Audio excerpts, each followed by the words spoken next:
Bonsoir. Bonsoir à tous, bienvenue à l'Espace Mendès France. Je suis ravie de vous accueillir et donc l'Espace Mendès France est ravi aussi d'être associé aux semaines d'information de la santé mentale.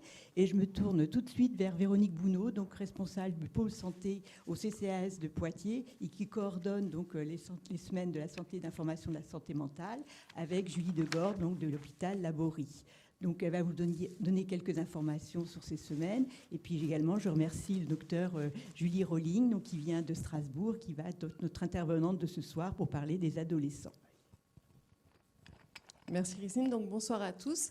Merci d'être aussi nombreux donc, pour cette conférence donc, consacrée aux adolescents. Donc, conférence organisée dans le cadre des semaines d'information sur la santé mentale. Donc organisé par l'hôpital Laborie, par l'UNAFAM et par la ville CCAS de Poitiers. Et donc effectivement un grand merci à Julie Rolling et puis à Monsieur Pétard pour les présentations et l'animation de cette soirée consacrée aux adolescents. Bonsoir, donc je vais commencer par présenter peut-être l'UNAFAM parce que c'est les 34e semaines d'infos sur la santé mentale, mais c'est les 60 ans de l'UNAFAM. Donc c'est notre anniversaire, c'est important pour nous, c'est la pleine maturité, 60 ans pour nous. Moi je suis un peu plus vieux comme une bonne partie du bureau de l'UNAFAM d'ailleurs, et on fait un appel au renouvellement des cadres. Donc un peu d'historique, en 63 l'UNAFAM c'était une association de parents de schizophrènes adultes. Ça a été notre spécialité pendant un certain nombre d'années. Et on évolue aussi avec la société. Et donc, il y a quelques années, un peu peut-être avant quelques décideurs, on a compris que les jeunes, c'était un enjeu sur le registre de la santé mentale. On n'a pas toujours été entendu à ce moment-là, mais on a insisté. Et donc, l'UNAFAM, c'est une association nationale. Vous pouvez sans doute pas lire tout ça, mais vous pourrez le retrouver, si vous voulez, sur le site de l'UNAFAM, unafam.org. Et puis, si vous voulez en savoir plus sur ce qu'on fait localement, vous rajoutez /Vienne sur le même site et vous tombez chez nous. Donc, c'est une association reconnue d'utilité publique et qui est agréée en santé pour représenter les intérêts des personnes souffrant de troubles psychiques. Donc les maladies qu'on connaît, nous, depuis longtemps, schizophrénie, bipolarité, troubles anxieux, troubles obsessionnels compulsifs, troubles bipolaires, dépression résistante, etc.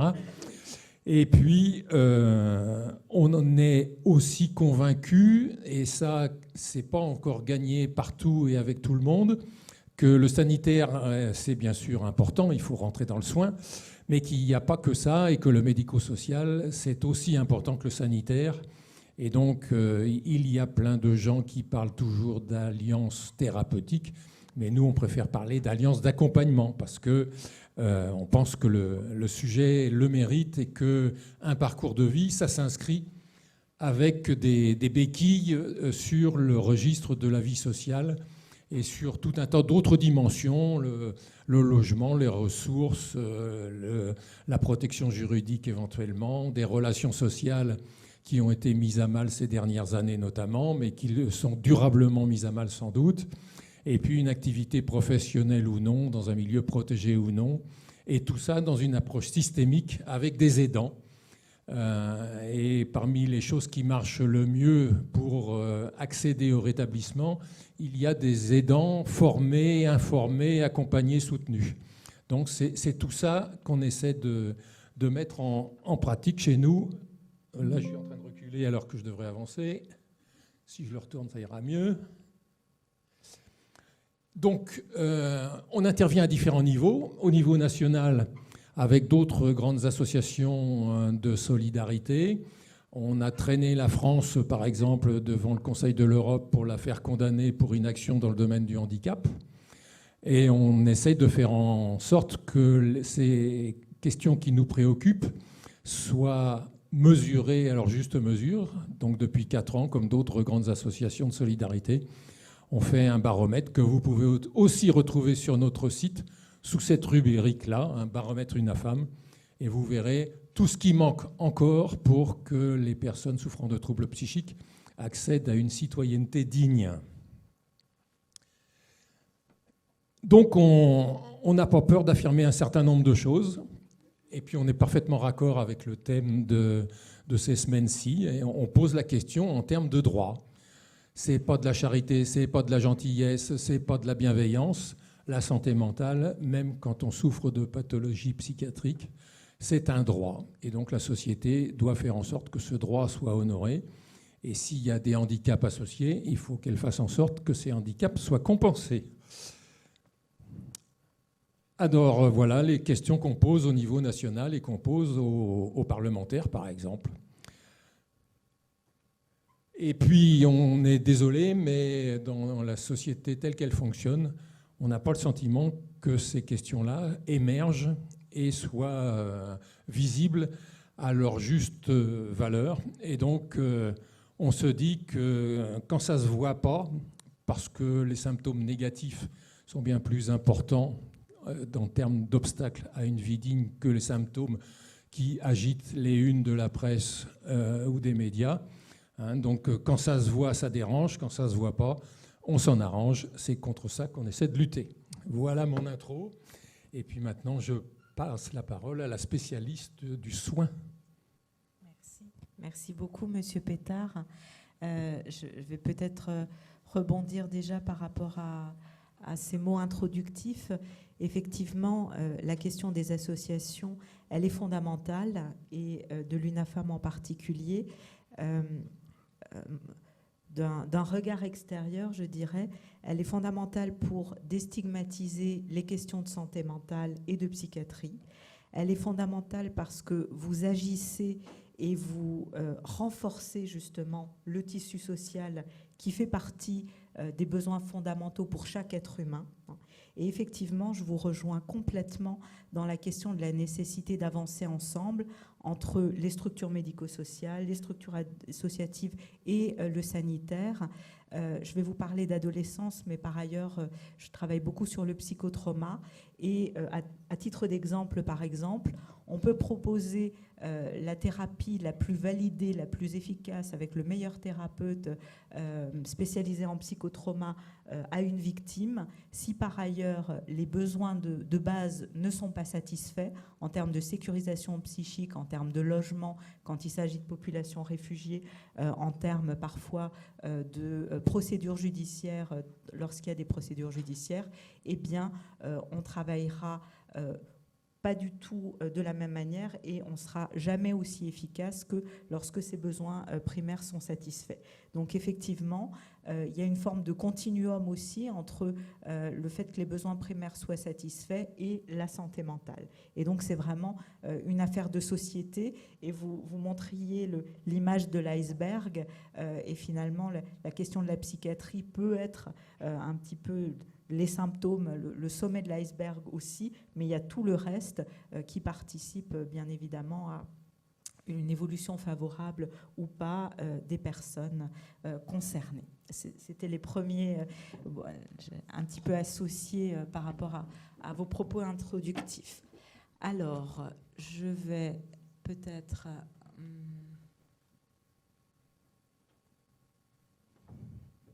voilà.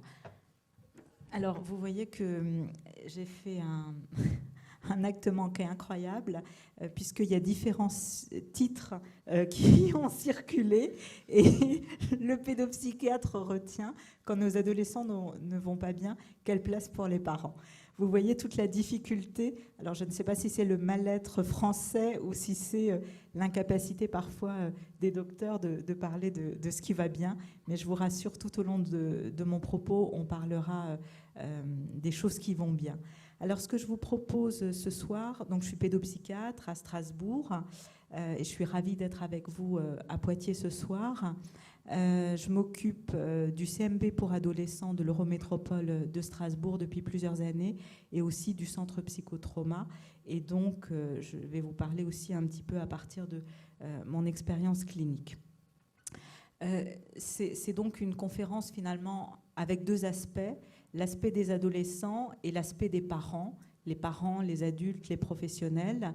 Et je vais peut-être vous parler des adolescents pour garder une deuxième partie ou les parents ou les adultes que vous êtes pour que vous puissiez poser toutes vos questions, hein, justement sur la place des parents. Au départ, j'avais commencé à lister des éléments qui me paraissaient importants. Et puis, sans doute que certains auraient parlé à certains d'entre vous et puis d'autres pas du tout. Alors, je me suis dit, le mieux, c'est encore de vous laisser poser les questions. Et donc, ce sera la deuxième partie de la conférence. Alors, donc ce soir, ce que je vous propose, c'est d'aborder ce qu'on appelle tous les enjeux psychopathologiques du processus adolescent. Autrement dit, de parler du fonctionnement adolescent ou de ce qui se passe pour un adolescent dans ce moment particulier de la vie. Donc on verra un petit peu tous les enjeux psychiques, la question du groupe, le groupe de pairs, l'impact aussi des évolutions au sein de la famille et au sein de la société ces dernières années, et notamment l'impact du Covid sur les adolescents. Et puis les enjeux aussi au niveau de la scolarité et la manière dont les adolescents peuvent vivre ou pas leur scolarité. Et puis on terminera sur la question de l'accompagnement de nos jeunes. Alors n'hésitez pas à m'interrompre ou à poser des questions au fil de l'eau, hein, n'hésitez pas, et puis à la fin on gardera un temps un petit peu plus important. Alors, point technique, il y a des papiers pour ceux qui seraient gênés de poser leurs questions à l'oral. Donc là, on a une petite pile de papier. Voilà, si des questions un petit peu délicates ou un petit peu personnelles, n'hésitez pas. On peut peut-être même les faire circuler parce que ça permettra vraiment de garantir l'anonymat. Voilà, faites-les passer et puis comme ça vous les aurez au cas où.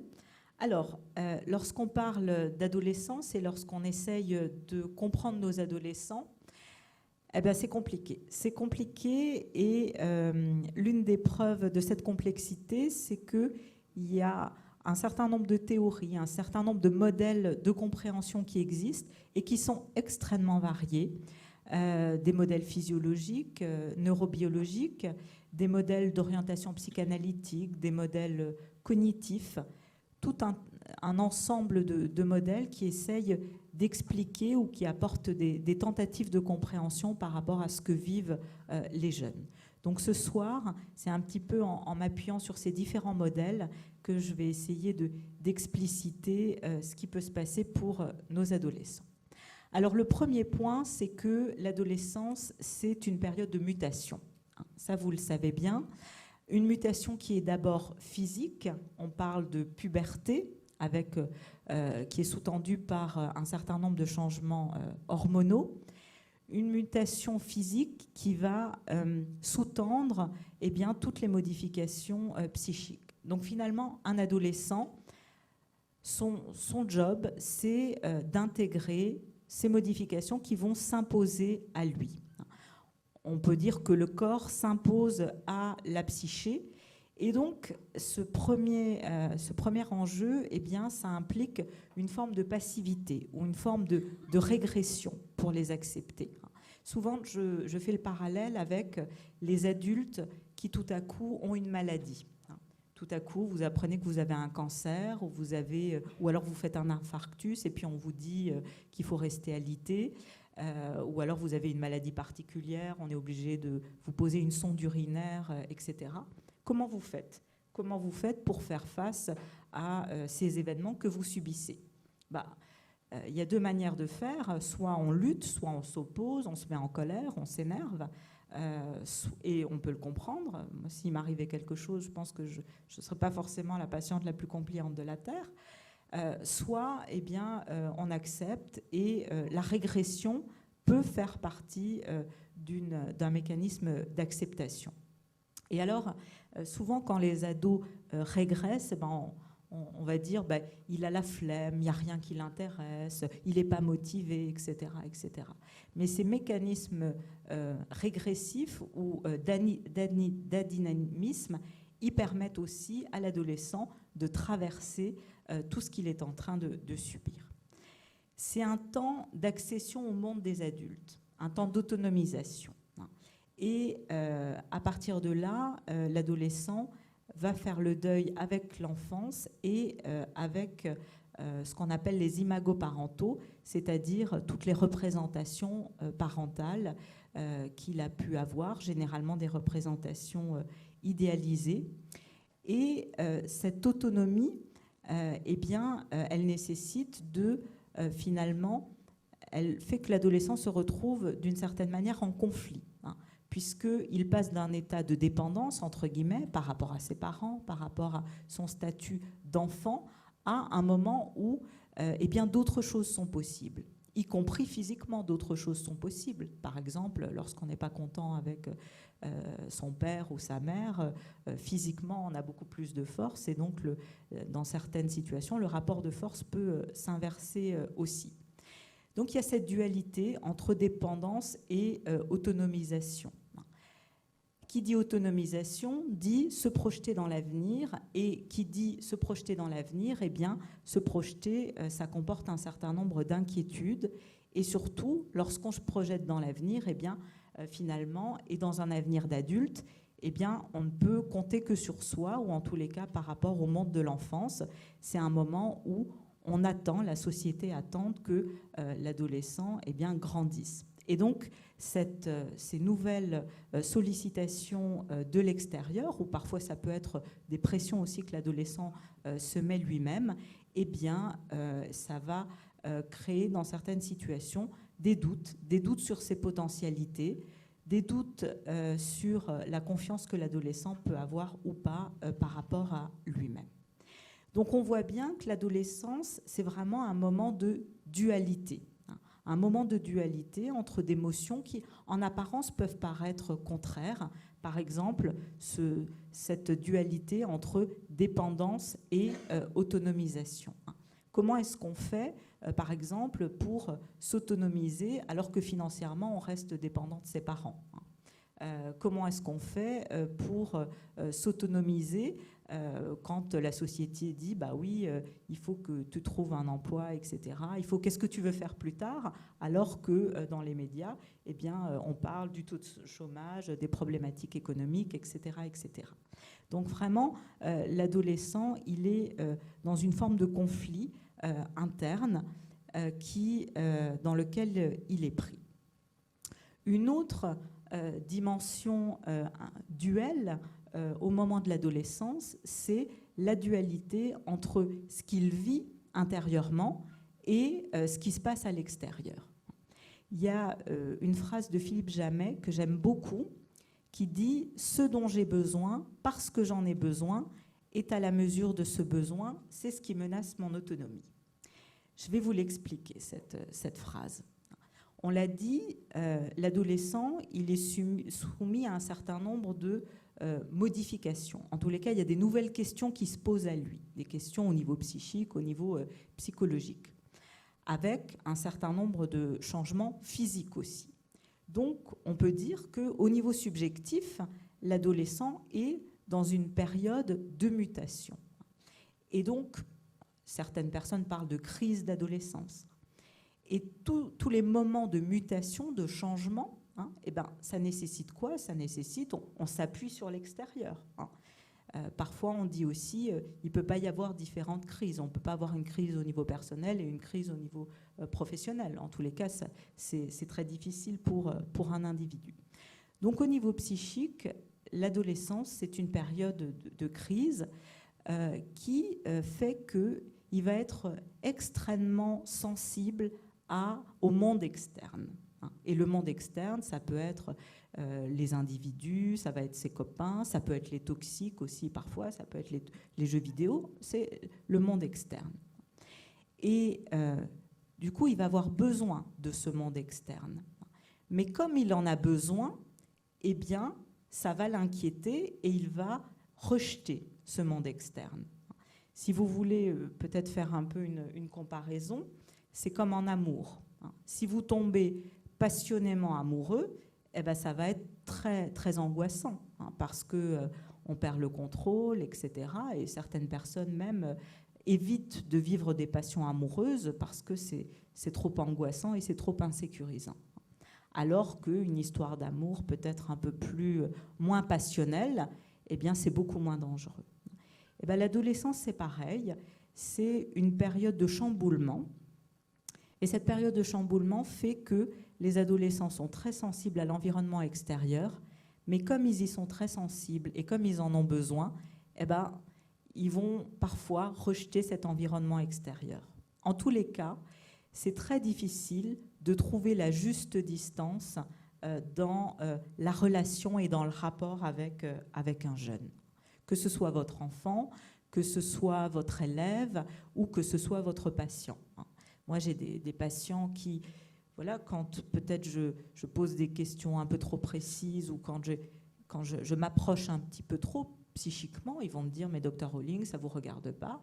Et 10 minutes après, quand je pose moins de questions ou que je m'éloigne un peu, « Ah ben vous en avez rien à foutre de moi, ça ne sert à rien que je vienne, etc. » Donc l'adolescent, quand on est avec un ado, je ne sais pas si ça vous parle, mais on est toujours un petit peu sur une ligne de crête. On a un peu l'impression de marcher sur des œufs.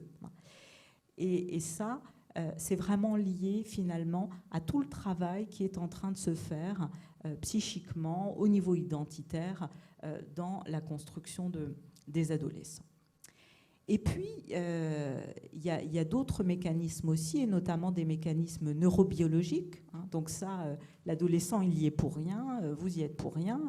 Au niveau cérébral, là, je vous ai mis un petit graphique avec ici en rose ce qu'on appelle la maturation des aires préfrontales. Les aires préfrontales, c'est le cerveau cognitif qui va nous aider. C'est vraiment l'intelligence qui nous aide à anticiper, à résoudre des problèmes, à planifier. Et ici, en bleu, vous avez les fonctions limbiques, ce qu'on pourrait qualifier du cerveau qui est un peu plus émotionnel. Et à l'adolescence, au niveau neurodéveloppemental, donc ça, on n'y peut rien, c'est comme ça, c'est la vie, eh bien, les fonctions préfrontales, leur maturation est un peu en retard par rapport aux fonctions limbiques. Le cerveau cognitif est un peu en retard par rapport au cerveau émotionnel, ce qui explique que c'est une période de la vie où la régulation émotionnelle n'est pas optimale. Donc il peut y avoir comme ça des accès de colère, de l'impulsivité qui est plus importante, une labilité émotionnelle, voilà, pour des raisons neurobiologiques. Mais ça explique aussi que les adolescents sont beaucoup plus sensibles à l'émotion, à la récompense. Et ça, c'est très positif. Parce que ça veut dire que quand ils sont motivés, ou par exemple au niveau de l'enseignement, lorsqu'on les sollicite au niveau émotionnel, eh ben, ils vont être extraordinaires. Lorsqu'on leur propose un projet qui leur parle, ils vont avoir une énergie formidable, beaucoup plus que des adultes. Ils vont être capables de déplacer des montagnes. Donc là encore, l'idée, c'est un peu de vous montrer ce qui parfois est vu comme un problème, mais qui aussi peut être une grande qualité. Tout dépend de comment on regarde les choses. Ce qui explique aussi qu'ils sont très en recherche de sensations. Alors des fois c'est un problème quand ils se mettent en danger ou quand ils consomment des toxiques, mais ça veut dire aussi qu'ils sont très sensibles à la nouveauté. Et souvent les ados sont un peu en avance sur leur temps. Ça explique aussi une ouverture sur le monde, des questionnements par rapport à la politique, à la culture, qui peuvent être extrêmement riches à cette période de la vie. Et même au niveau musical, par exemple, si vous vous souvenez, alors peut-être c'est moi qui suis un peu has-been, mais les chansons que j'ai préférées et qui restent mes chansons préférées, c'est les chansons que j'écoutais, j'allais dire quand j'étais jeune. En tous les cas, elles gardent une valeur particulièrement importante. Donc c'est vraiment un moment de la vie extraordinaire et d'ouverture aux autres et d'ouverture à la nouveauté et au monde qui est très très important. Donc c'est un temps de paradoxe, l'adolescence. Un temps de paradoxe qui parfois peut susciter l'incompréhension, comme tous les paradoxes. Comme tous les paradoxes. Faire cohabiter d'émotions contraires ou d'émotions qui paraissent en apparence contraires, eh bien, c'est pas ce qu'il y a de plus intuitif. Je le disais tout à l'heure, les ados sont très sensibles à l'environnement, à l'extérieur, et trouver la juste distance, ça peut être très compliqué avec cette oscillation entre ce qu'on appelle en langage psy, entre guillemets, des angoisses de fusion, c'est-à-dire quand ils ont l'impression qu'on est trop près, qu'on les envahit, qu'on rentre dans leur chambre alors qu'ils n'ont pas donné l'autorisation, etc. Et des angoisses d'abandon quand ils ont l'impression, parce qu'on ne répond pas au téléphone. Alors eux, on les appelle 20 fois, ils ne répondent pas, c'est pas grave, mais quand eux appellent une fois le CMP et que la secrétaire ne décroche pas, ben là, c'est la catastrophe. Bon, ben c'est comme ça, c'est un petit peu leur fonctionnement. Le point positif par rapport à tout ça, je le disais, c'est qu'ils sont très réceptifs à l'environnement extérieur. Même si ils font tout pour vous faire croire qu'ils n'en ont rien à faire. La parole des adultes, ce qu'on leur dit, ils y sont réceptifs. Et quand on observe bien, souvent ça a des effets quelques jours ou quelques semaines après. Mais bien sûr, ils ne le disent pas. Et bien sûr, ils ne le montrent pas, surtout pas. Et l'idée, ce n'est pas de les démasquer non plus, parce que c'est aussi une carapace. Réceptif à l'extérieur et aussi, du coup, réceptif aux exigences, et notamment aux exigences scolaires. La question de la dépendance et de la peur de la dépendance, elle est présente chez les adolescents parce qu'à la fois, il y a cette volonté de s'autonomiser et à la fois, il y a cette « je ne sais pas trop comment faire ».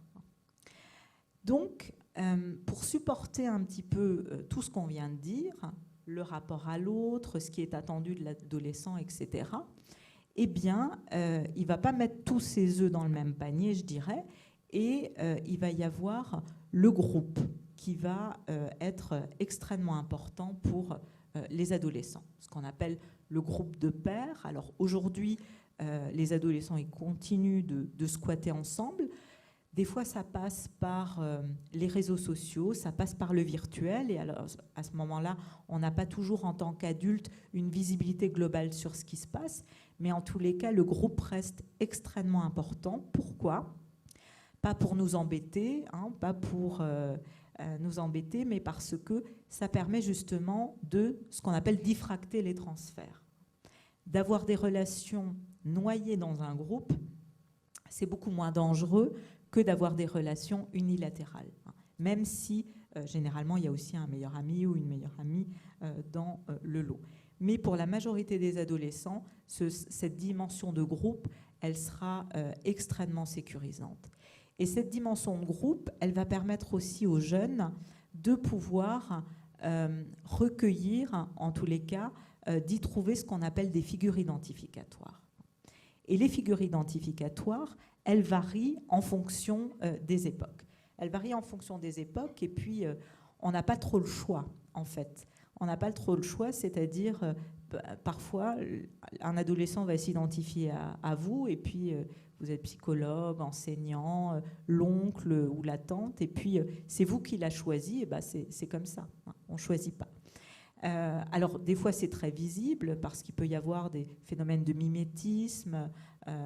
Alors là j'ai mis l'époque un petit peu des punks à chiens, mais donc il peut y avoir des identifications comme ça qui sont extrêmement visibles et d'autres qui seront un peu moins visibles, mais dont ils vont parler en consultation. En consultation ou même quand on parle avec eux, les ados vous parlent ou disent les adultes qui les ont marqués.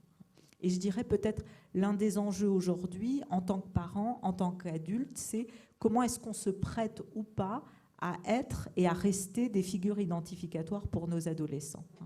Et à partir de ce qu'on est. Et comment ils vont pouvoir, comme ça, intégrer, incorporer différents traits d'identification qui vont leur permettre de parfaire un petit peu la construction de leur identité. Et parfois, ces figures identificatoires, ils vont s'en servir et ils vont s'y opposer. Ils vont s'en servir en négatif, on pourrait dire. Des fois, c'est vraiment, ils les incorporent tels quels, et puis parfois, ils vont s'y opposer. C'est pas grave, même si c'est pas toujours agréable, ça leur permet d'avancer et de se construire. Il y a la question également des rites de passage. Pendant très longtemps, et dans certaines sociétés, jusqu'en 1900, l'adolescence n'existait pas. Il y avait l'enfance, puis ensuite l'âge adulte, avec des rites de passage extrêmement nets. Aujourd'hui, dans les sociétés occidentales et même dans la majorité du monde, il y a cette période de l'adolescence dont on peut se poser la question aussi du début et de la fin. Mais force est de constater que peut-être que la question des rites de transition tend à s'édulcorer un petit peu. C'était l'année dernière, après les résultats du bac.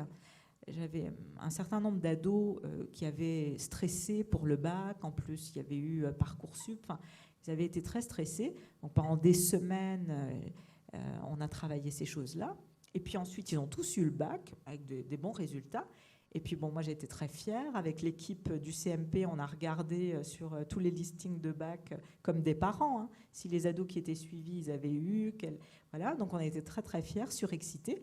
Et puis eux disaient oui, bon, voilà, il y avait une fierté qui était toute relative.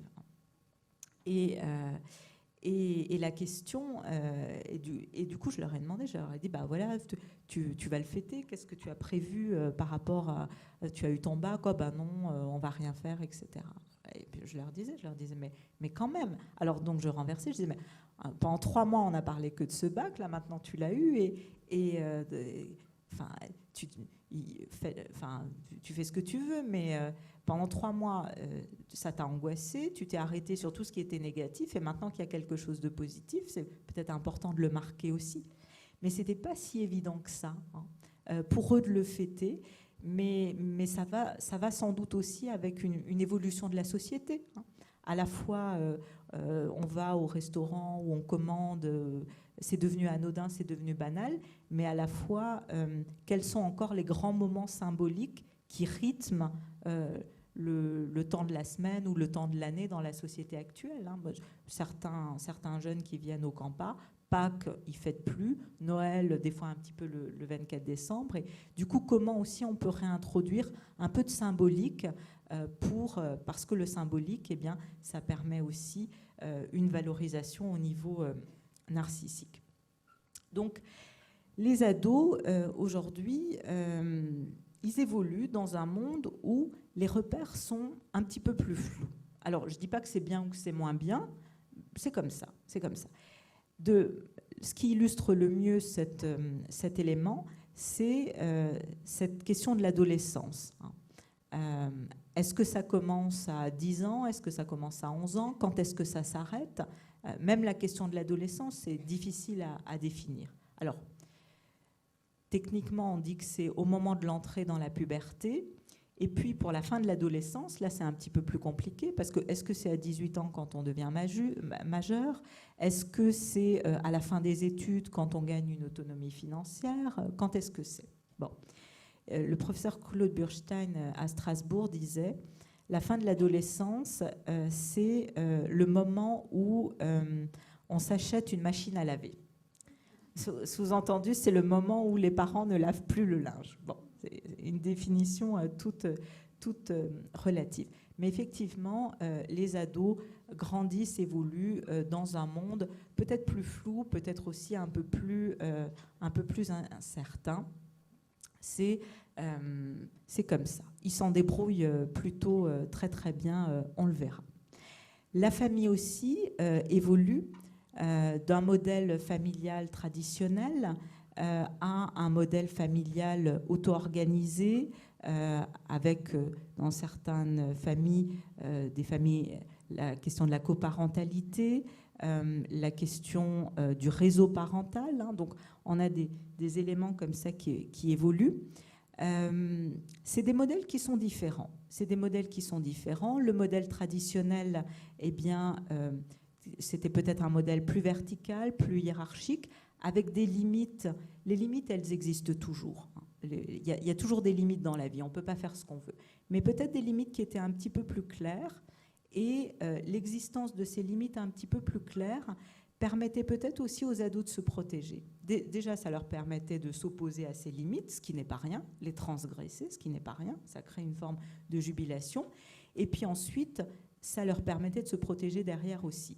Il y a quelques jours, j'ai vu une de mes patientes en consultation, et en fait, elle était invitée à une soirée, samedi soir, hein, donc, Et elle n'avait pas du tout envie d'y aller. Alors je lui ai dit, si tu n'as pas envie d'y aller, voilà, pourquoi n'y va pas? Qu'est-ce qui t'oblige à y aller? Elle me dit, si j'y vais pas, après les autres, ils vont m'en vouloir, ils vont pas comprendre, etc. Alors je lui ai dit, oui. Et là, elle me dit, Linda, c'est une de ses copines, elle au moins, elle peut dire que ses parents sont pas d'accord, parce que comme on sait tous que ses parents sont stricts, au moins elle a une bonne excuse. Et c'était intéressant, parce qu'elle disait, moi je ne peux même plus me cacher. Elle a des parents qui sont plutôt cool, c'est comme ça. Mais c'était intéressant, parce qu'elle mettait en évidence le fait qu'elle ne pouvait plus se cacher, et que du coup, quand elle prend une décision, il faut vraiment qu'elle l'assume. Et assumer ses choix, c'est pas facile. C'est pas facile. Donc un modèle où peut-être plus de liberté, mais la liberté, elle a aussi un poids et qui peut être important. Un autre élément, c'est la question des liens. Modèle plus classique où peut-être on avait cette structure familiale, la question de la transmission, de l'héritage. Enfin, on ne va pas refaire toute l'histoire de la famille. Et les familles actuelles qui fonctionnent davantage ou qui évoluent davantage en fonction des liens affectifs. On est amoureux, on se marie, on n'est plus amoureux, on divorce. Et puis voilà, c'est plus la primauté des liens affectifs qui joue. L'enfant, on pourrait dire, c'est l'incarnation ou c'est l'aboutissement de ces liens affectifs. Sauf que, du coup, ça met une forme de pression sur l'enfant, puisque si on est dans une logique où les affects et les sentiments priment, là encore, les relations ou les dimensions relationnelles, elles sont soumises à des attentes beaucoup plus importantes. Si tu ne fais pas ce que je te demande, est-ce que ça veut dire que tu ne m'aimes plus, etc., etc. Et donc, peut-être qu'on est à une époque où effectivement, l'enfant ou la place de l'enfant, en termes d'objets d'investissement affectif, en termes d'objets d'investissement narcissique aussi. Moi, voilà, j'ai une petite fille, elle a 5 ans. Je ne suis pas épargnée par le phénomène. Je voudrais qu'elle soit la meilleure, etc., etc. Et puis, il y a eu un petit problème à l'école, et puis on le prend tout de suite personnellement, etc. Donc, oui, les enfants aujourd'hui sont peut-être à cette place. Cette place où finalement la modalité relationnelle des adolescents, qui est de maturer, d'aller vers la maturité, et se construire, c'est d'une certaine manière s'opposer. Et finalement, la modalité relationnelle, elle s'oppose au principe de maturation qui serait la conflictualisation. Le mouvement naturel de l'adolescent, c'est de conflictualiser, c'est de ne pas être d'accord. C'est comme ça qu'on s'autonomise et qu'on constitue sa propre identité. Mais c'est peut-être un petit peu plus difficile parce qu'à une époque, les parents pouvaient dire non, tu ne le fais pas parce que c'est comme ça, c'est la règle, c'est comme ça dans la société, c'est comme ça. Et puis, c'était, en tous les cas, c'était peut-être plus facile pour l'adolescent et pour le parent aussi. Et aujourd'hui, je dirais que cette dynamique relationnelle entre un ado et ses parents, elle draine beaucoup plus de choses et elle draine aussi toute cette dimension affective. Donc, éduquer dans le contexte actuel, c'est peut-être un petit peu plus compliqué.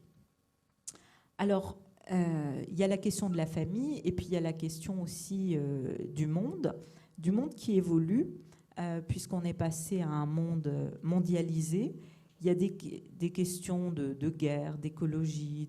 Quand vous regardez les infos, vous avez envie d'éteindre très très rapidement, parce que si vous n'êtes pas déprimé, vous le devenez instantanément. Et cette mondialisation ajoute effectivement un certain nombre d'éléments qui peuvent être anxiogènes pour les jeunes.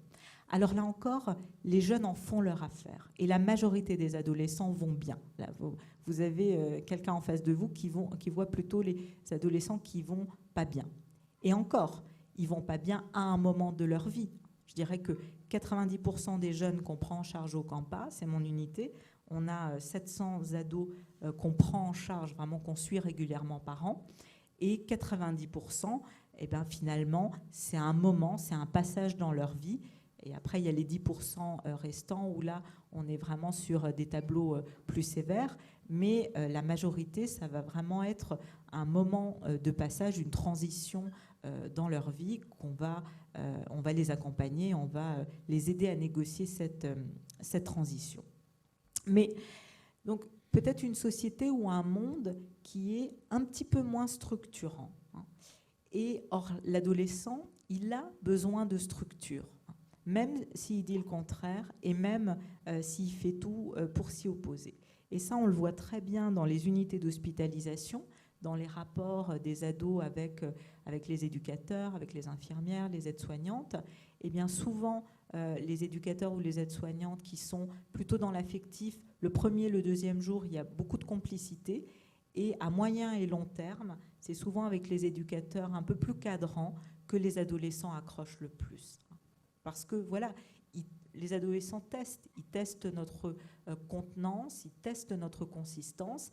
Et moi, j'ai envie de vous dire, ça tombe bien, parce que ça veut dire que quand on est à peu près au clair avec soi-même, eh ben, on peut se débrouiller avec un adolescent. Quand on est à peu près au clair avec soi-même et avec ce qu'on est. Et avec le fait qu'il y a plein de sujets sur lesquels on n'a pas de réponse. Et c'est comme ça, et c'est pas un problème. Mais quand on dit les choses telles qu'elles sont à un ado, il peut tout à fait le comprendre et l'entendre. Là où c'est un peu plus problématique, c'est justement quand on n'est pas au clair avec soi-même ou quand on essaye quand on n'est pas en authenticité. Les ados, c'est vraiment, ils ont un scanner à authenticité. Mais enfin, mon expérience clinique, c'est que c'est merveilleux de travailler avec des adolescents parce qu'on a vraiment à la fois l'entrée en matière est parfois un peu rugueuse, mais ensuite on fait un travail qui est passionnant parce qu'ils n'ont pas toutes ces représentations, ils n'ont pas, quand on est adulte, on joue déjà un petit peu un rôle. Et les ados, ils ne sont pas dans un rôle. Ils essayent de se dépatouiller avec ce qu'ils sont. Donc, un monde qui change et des adolescents qui sont le poumon de la société. Le poumon de la société, et alors, je disais, c'était peut-être un peu anxiogène, hein, ce monde mondialisé, flou, un petit peu anxiogène pour certains, mais les adolescents font avec. Hein. Quand on parle par exemple de la question de l'écologie ou de l'éco-anxiété, eh bien, il y a plein d'adolescents qui justement s'en saisissent. Ils s'en saisissent pour mettre en place des actions dans leurs établissements scolaires. Il y a une enquête qui a été menée par Leïla Benoît sur 3 pays, le Brésil, la France et les États-Unis, par rapport aux adolescents et à l'éco-anxiété.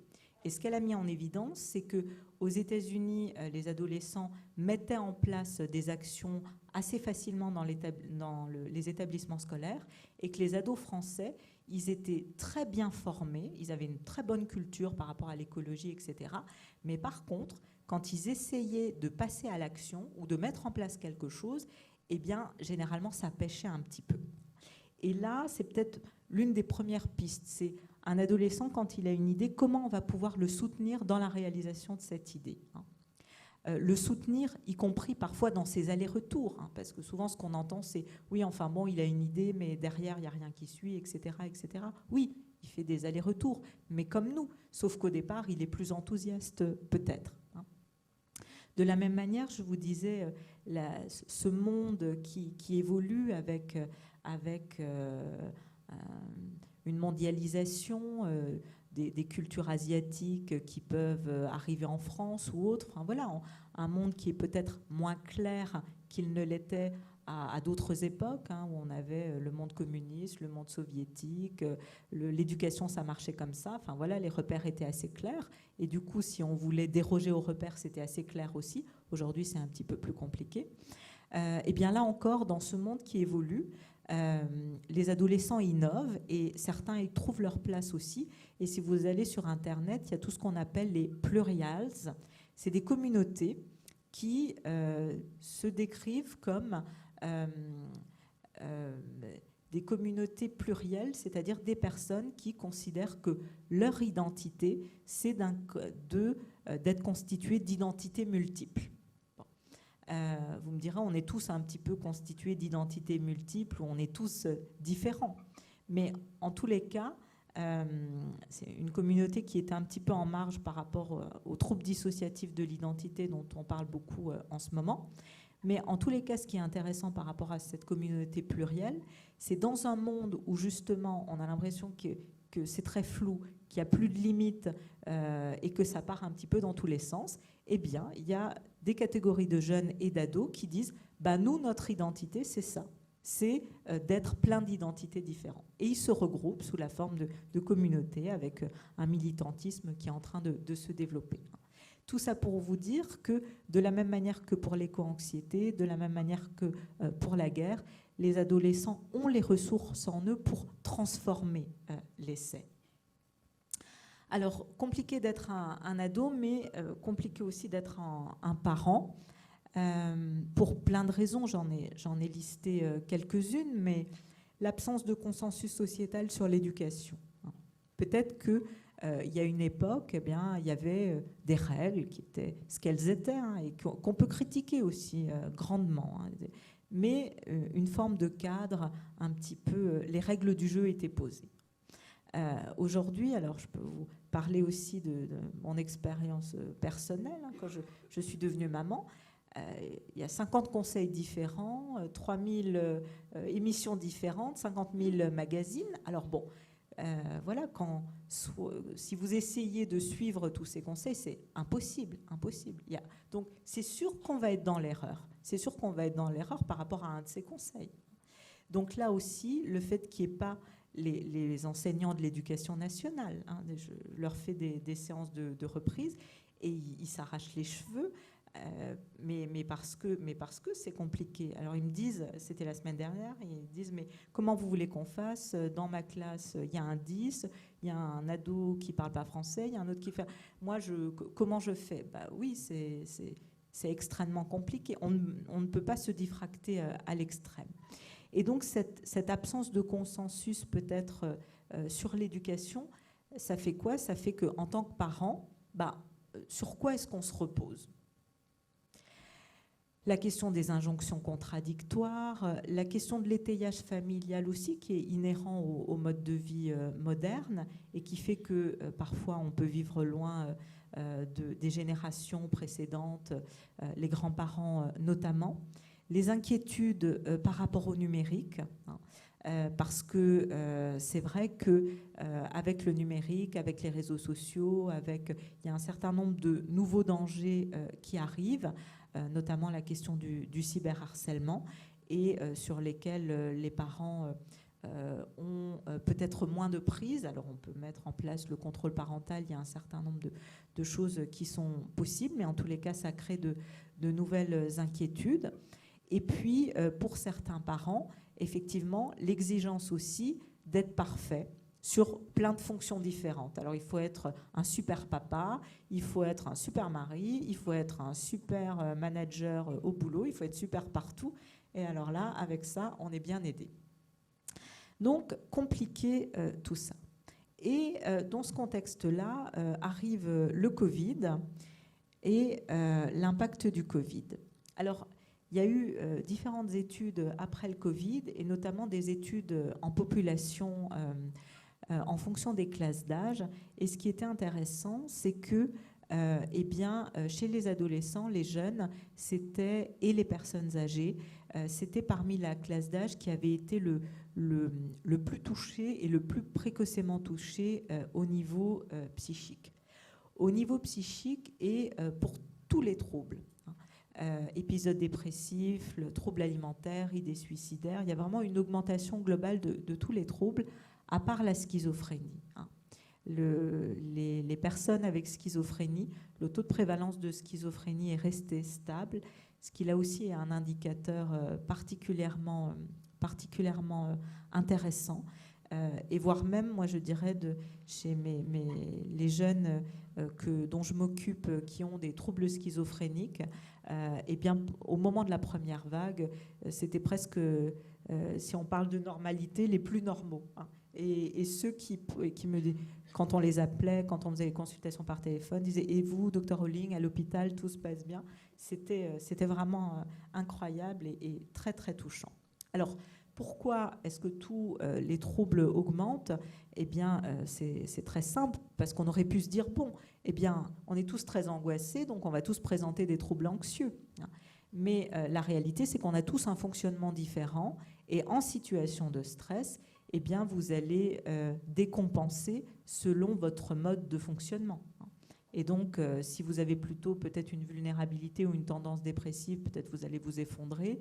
Si vous avez plutôt avec l'alimentation des difficultés, eh bien, vous allez peut-être décompenser sur ce plan-là, etc., etc. Mais les adolescents, au moment du Covid, effectivement, il y a une frange de la population d'adolescents qui ont été les plus mal. Et c'est aussi ceux qui, et ça encore c'est tous les retours avec l'éducation nationale qui l'ont mis en évidence, c'est aussi ceux qui se sont adaptés le plus facilement. Et les professeurs le disent, finalement, ils ont utilisé leur plateforme de jeux vidéo pour qu'on puisse mettre des cours en ligne, ils ont utilisé les réseaux sociaux. Et moi, j'ai un certain nombre d'enseignants qui me disent, vous savez, Dr Rowling, pendant le Covid, c'est pas l'éducation nationale qui nous a aidés, hein. Moi, c'est mes élèves qui ont mis en place des choses, ils ont mis en place le groupe WhatsApp, etc., etc. Donc là encore, on peut se dire, voilà, il y a le Covid, les premiers qui sont impactés, qui sont touchés, c'est les ados. Et en même temps, et c'est ce qu'on a pu observer aussi au niveau de nos consultations, les patients qui consultaient déjà au Campa, au moment de la première vague, ceux qui ont été vraiment exemplaires, c'était les adolescents. Donc il y a vraiment cette double facette à ne pas oublier. C'est vraiment l'adolescence, une période de mutation, de vulnérabilité, où il peut y avoir effectivement des troubles psychiques transitoires qui peuvent apparaître à cette période de la vie, voire pour certains jeunes, l'entrée dans une pathologie psychiatrique plus sévère. Et là aussi, c'est important qu'on puisse être là pour d'emblée pouvoir proposer des prises en charge et éviter qu'il y ait un retard de prise en charge par rapport à ces jeunes et ces futurs adultes. Alors, il y a eu une étude qui avait été réalisée au moment du Covid, justement, de la première vague, qui avait été menée sur 3898 adolescents. Et qu'est-ce que cette étude a montré ? Que ceux qui étaient les plus mal, eh bien, c'est ceux qui n'avaient pas Internet ou qui vivaient dans des conditions sociales difficiles. Et ça rejoint vraiment ce que M. Pétard disait en propos introductif. Ce n'est pas tant une question de structure psychique que des fois de besoins primaires de base qui peuvent être satisfaits. Ceux qui se sont trouvés dépassés par le travail scolaire, ceux pour lesquels un proche a été infecté, ça peut se comprendre. Et ce qui ressortait, c'était vraiment la difficulté ou le besoin et l'envie pour les adolescents de pouvoir squatter ou rencontrer d'autres adolescents. Et donc la question de la présence physique et de la corporéité. Souvent on dit oui, mais ils passent leur temps devant les écrans, etc. Mais ils ont besoin de cette présence physique. Et au moment du Covid, le nombre d'adolescents qui nous disaient mais moi je veux retourner en cours, je veux voir mes amis, etc. Ça va bien à l'encontre de tout ce qu'on peut entendre sur les adolescents, les écrans, etc., etc. Mais un point important, c'est la question de la physiologie. Hein, parce qu'on peut se dire le psychisme, et souvent quand on parle du psychisme et du fait d'aller bien ou d'aller mal, il y a toujours cette question morale qui revient. Moi, des fois, je dis, les gens, quand ils se cassent une jambe, on ne leur dit pas, quand on veut faire des dispenses ou quand on veut faire des arrêts, ou quand j'étais en psychiatrie d'adulte, quand j'étais interne, les patients disaient toujours oui, mais bon, est-ce que vraiment j'en ai besoin? Je leur dis oui, mais si vous étiez cassé la jambe, vous ne vous poseriez pas la question. Alors que quand c'est psychique, eh ben, on se dit toujours comme s'il y avait la question de la responsabilité. Donc c'est pour ça que c'était important pour moi aussi de vous montrer quelques éléments un petit peu plus physiologiques, parce qu'on a souvent tendance à, dans les consultations avec les adolescents, à mettre l'accent soit sur l'adolescent qui ne fait pas bien, qui fait pas d'efforts, etc., soit sur le parent qui ne met pas assez de cadre, etc. Et c'est toujours la faute de quelqu'un. Alors que vous avez un cancer, c'est la faute de personne. En tous les cas, il y a moins cette question de la faute qui vient. Alors, au niveau physiologique, je voulais vous parler de l'impact des écrans, puisqu'il y a un certain nombre de travaux qui ont été menés. La question du Covid aussi, à mon sens, on a peut-être sous-estimé aussi l'impact de l'exposition aux écrans chez les jeunes, alors qu'au niveau psychique, l'impact de l'exposition aux écrans est extrêmement important. Ça, c'est des chiffres qui sont très vieux.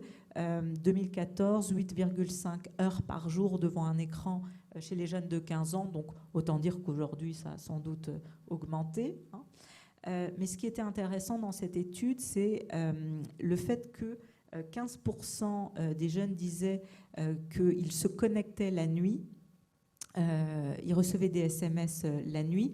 11% se connectaient sur les réseaux sociaux. Et le chiffre qui était intéressant, c'était 6% qui se réveillaient la nuit pour jouer à Internet. Alors on parle beaucoup des écrans, de l'impact des écrans, de l'addiction aux écrans, et ça me paraissait important de faire une petite parenthèse sur ce point-là. Les écrans, pourquoi ça peut être un problème, au-delà de la question du contenu? Les écrans, c'est comme l'adolescence. C'est à la fois formidable, c'est à la fois un levier de culture et d'accessibilité à des connaissances incroyables. Quand moi j'étais à la fac de médecine, on était tous à gratter, puis ensuite on faisait tous la queue à la photocopieuse pour se photocopier les cours. Quand on voulait récupérer une thèse, des fois il fallait la faire venir d'une autre ville. Aujourd'hui tout est sur Internet, donc c'est quand même incroyable. On peut faire des visios avec l'autre bout du monde, etc. Mais il y a des effets qui peuvent être un peu plus négatifs, et je dirais l'un des impacts, ça va être la question de la lumière. La lumière, pourquoi? Parce que la lumière, c'est le plus puissant synchronisateur externe. Si vous voulez rester réveillé, la manière de rester réveillé, la meilleure manière, c'est de vous mettre face à un écran ou de vous mettre face à une lampe. Pourquoi? Parce que pour bien dormir, il y a deux composantes qui rentrent en ligne de compte. Il y a ce qu'on appelle le sommeil, c'est comme un sablier. Vous vous levez le matin et tout au long de la journée, vous avez votre sablier qui est en train de se remplir. Vous allez être en dette de sommeil. Là, maintenant, vous êtes au maximum de votre dette de sommeil par rapport à ce matin. Donc, typiquement, vers 22h, 23h, c'est le meilleur moment pour aller dormir. Et il y a un autre élément qui rentre en ligne de compte, c'est ce qu'on appelle l'horloge. On a tous au niveau interne une horloge, comme les montres. C'est pareil, une horloge qui va nous dire, paf, c'est l'heure d'aller vous coucher.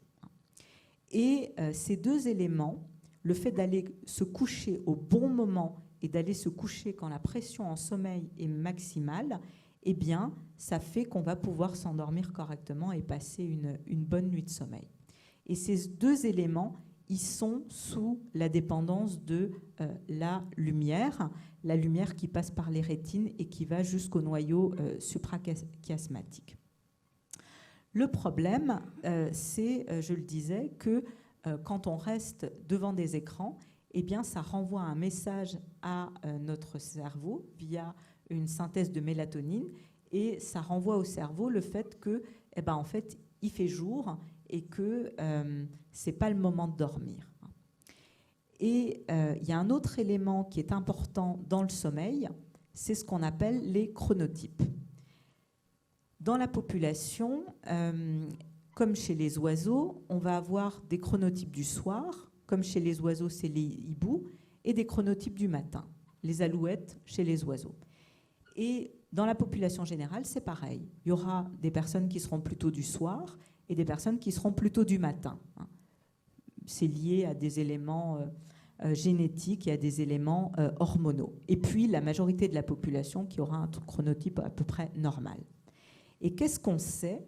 Eh bien, à l'adolescence, de manière physiologique, hormonale, il va y avoir un décalage, c'est-à-dire que les adolescents vont se coucher plus tard et se lever plus tard, pour la majorité des adolescents. Ce n'est pas parce qu'ils ont la flemme, c'est parce que physiologiquement ça existe, ça s'appelle un syndrome de décalage de phase. C'est lié au rythme circadien, c'est lié à cette horloge qui donne le tempo plus tard par rapport aux adultes. Ensuite, quand on est adulte, ça se synchronise un petit peu. Et la lumière, qu'est-ce qu'elle va faire? La lumière, elle va décaler encore plus ce moment de s'endormir. Donc, qu'est-ce qui va se passer? Eh bien, les ados, ils vont avoir des facteurs développementaux liés à l'adolescence qui vont faire qu'ils vont se coucher plus tard. Ils vont avoir, s'ils sont devant les écrans, une vulnérabilité à la lumière qui vont faire qu'ils vont se coucher plus tard. Et puis en plus, il va y avoir une pression sociale parce que sur les réseaux sociaux, il va y avoir les copains, donc on va vouloir se connecter pour ne pas louper ce qui se passe, etc., etc. Ce qui fait que la majorité des adolescents se couchent très tard, que 40% des adolescents de 15 ans ont une dette de sommeil. Ils ont une dette de sommeil, ils ne dorment pas assez. Et ceux qui ont déjà fait des gardes ou ceux qui se sont retrouvés parce que vous travaillez en travail posté ou parce que vous avez fait un voyage à l'autre bout du monde et que vous avez été en jet lag social, quand on a moins bien dormi, eh bien, on est plus irritable, on est plus impulsif, etc., etc.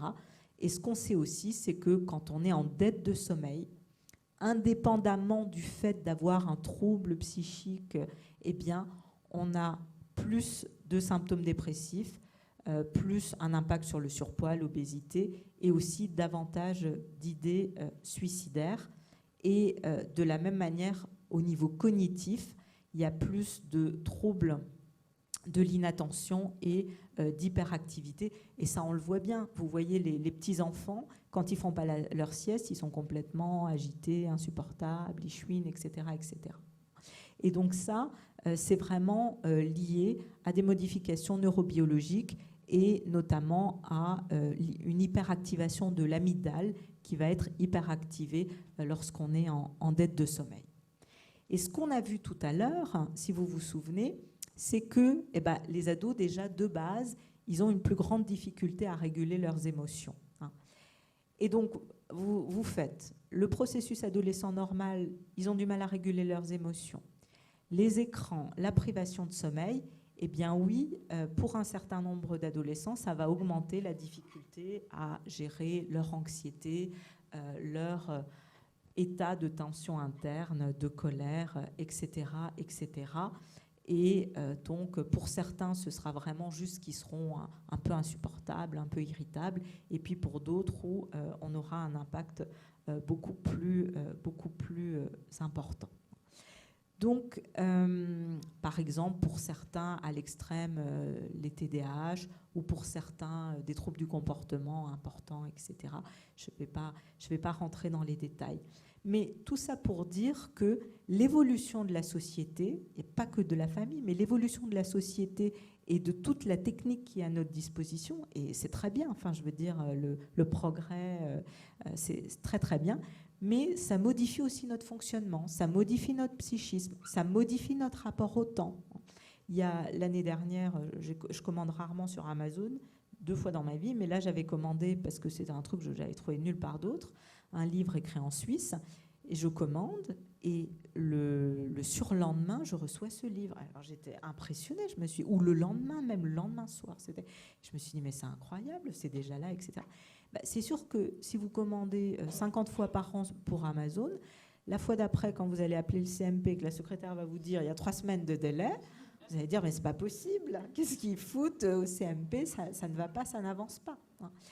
Et donc, effectivement, il y a à réfléchir ce rapport au temps qui change pour les séquences de cours à l'école, etc. Comment ensuite on va supporter les autres temps d'attente, alors que pendant tout le reste du temps, on est vraiment comme ça hyper activé. Vous regardez un film, l'autre fois j'ai regardé de nouveau 12 hommes en colère, un film qui date, le rythme, c'est pas le rythme des séries Netflix, c'est pas du tout le même rythme. Et alors, du coup, effectivement, alors bon, moi je me suis pas ennuyée, mais la personne qui regardait le film avec moi s'est un peu ennuyée en disant mais c'est lent, etc., etc. Donc oui, il y a un effet sur toutes ces nouvelles technologies qui nous entourent, sur notre fonctionnement, et parfois une incompréhension parce que eh bien, les ados grandissent dans un monde où finalement les parents n'ont pas grandi dans le même monde. On a grandi dans le même monde, mais peut-être que les choses se sont accélérées. Hein. Et donc, comment on peut aussi leur transmettre ce qui était intéressant à notre époque. Moi, j'y comprends rien du tout en Internet, tout ça. C'est les ados qui m'apprennent. Mais moi, je leur parle des séries que je regardais quand j'étais ado et tout. Et puis, ils sont très intéressés. Hein. Donc, comment on peut refaire un petit peu des ponts avec les adolescents? Quant au rapport au temps, on devra avoir libéré la salle à 22h30. Ah, et il est... vous me donnez combien de temps? Là, donc, il est 21h50. Alors...